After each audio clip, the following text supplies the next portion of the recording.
রাগ করলা, বলো বিসমিল্লাহ, বলো সুবহানাল্লাহ। এই কথাটা যে ভাইরাল, এটা বললে আমলনামায় গুনাহ উঠে যেতে পারে যে কারণে, এবং কি এটা মারাত্মক একটা বিষয়।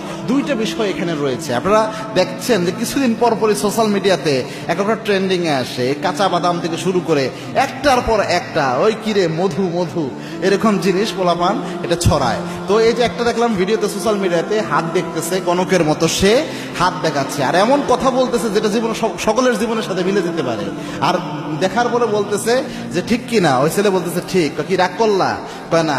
বলো বিসমিল্লাহ, বলো সুবহানাল্লাহ। এখানে প্রথম যে বিষয়টা হয়, রাসূলের একটা হাদিস জানেন, আল্লাহর হাবিব সাল্লাল্লাহু আলাইহি ওয়াসাল্লাম জানিয়েছেন, আবু হুরায়রার বর্ণনা, মান আতা কাহিনান, কোন ব্যক্তি যদি গণকের কাছে যায়, গণকের কাছে যে হাত দেখায়, আল্লাহর হাবিব জানিয়েছেন যাওয়ার সাথে সাথে 40 দিনের আমল বাতিল হয়।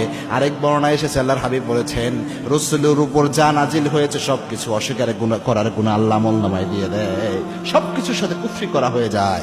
এক বর্ণনায় এসেছে 40 দিনের আমল নামাজ শেষ, আরেক বর্ণনায় এসেছে রাসূলের উপর নাজিল করা যা আছে সব অস্বীকার করার মতো গুনাহ আমলনামায় উঠে যায়। এটা হচ্ছে প্রথম, ওই যে হাত দেখানোর বিষয়টা, যেহেতু এটা আমরা ভাইরাল করতেছি, এটা অনেকেই এখান থেকে উৎসাহিত হবে। এই জন্য কারো কোনো গণকের কাছে কখনো হাত দেখাবেন না।